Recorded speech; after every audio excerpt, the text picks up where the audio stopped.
Since World War I began, a lot of things in Canadian society have changed, and one of the major things is the role in which women played in Canada.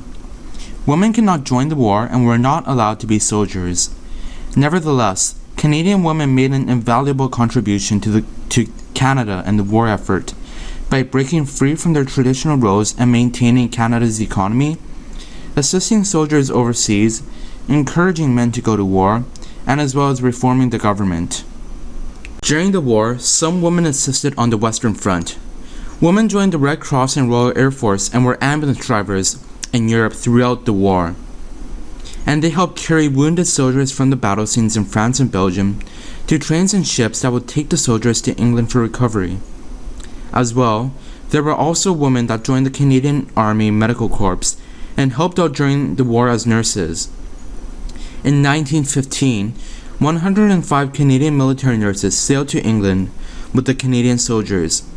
The nurses were known as Bluebirds, and they helped in military hospitals by the battle zones and in England. The Bluebirds also served in temporary clinics that were set up behind the front lines. There were approximately 3,000 female nurses serving overseas, and 46 of them gave their lives in the line of duty. With so many men going to war, there was a large gap in employment, and in response, women came in to replace men. This was a pivotal time for women as it gave them an opportunity to prove themselves in a male-dominated society, doing more than simply cleaning the house and tending to their children. Thus, in 1915, with men fighting overseas, around 30,000 women gained employment in machine shops, shipyards, and metal factories, making guns, bullets, bombs, uniforms, ships, tanks, and planes.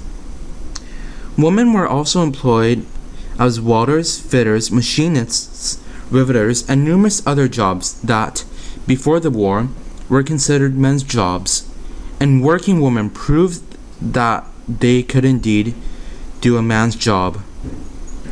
However, there was much opposition against women into the public sphere of work, especially from labor unions, which were against hiring women. If they did employ women, the women were paid 50% of a man's wage. As industrial production increased, the workdays consisted of 10 to 12 hours, 6 days a week. Some women were given the choice to sleep in either barracks or tents in the factories or farms that they were employed at. In 1917, there were about 35,000 women in munition factories in Ontario and Quebec alone. Women on the home front were as valuable to the war effort as soldiers because they kept the Canadian economy going so men could enlist to fight. For much of World War I, it was against the law in Canada for a married man to enlist without the written permission of his wife, as it was understandable that many women did not want to lose their husbands to war. As a result, propaganda campaigns were aimed at making Canadian women feel guilty for not offering their husbands and sons to the war effort. Propaganda posters advertised the respect and honor that a soldier and his family would gain by going off to war. Since women played such an integral role in the enlistment of soldiers, they were encouraged to participate in a variety of ways. Women were often seen walking through the streets, trying to encourage all able-bodied men to join the war effort. Women took on numerous voluntary activities such as knitting heavy scarves, balaclavas, and socks that were to be sent to soldiers who were fighting overseas. They also made pillows, sheets, and flannel shirts for the soldiers. One group of women started an organization called the Canadian Women's Hospital Ship Fund and organized various events that raised money for the war effort. As well, some women volunteered for the Red Cross and organized committees to send food and letters overseas. During the war, women also produced and conserved food. The huge duty that women played helped women get the right to vote. During the beginning of the war, the Famous Five, which included Emily Murphy and Nellie McClung, promoted suffrage. Manitoba, Alberta, and Saskatchewan gave women the right to participate in provincial elections in 1916, and Ontario and Quebec Ontario and British Columbia did so in 1917.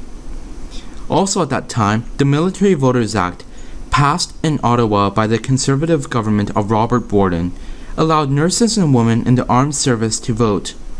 The Wartime Elections Act extended the vote to the wives, widows, mothers, and sisters of Canadian men serving overseas. This was the first act of giving women the vote in federal elections. By 1918, all Canadian women had obtained the right to vote in federal elections. The economy was booming, and women could claim much of the credit. Their hard work on the war scenes and on the home front were greatly appreciated. Women were beginning to play a more prominent role in Canadian society.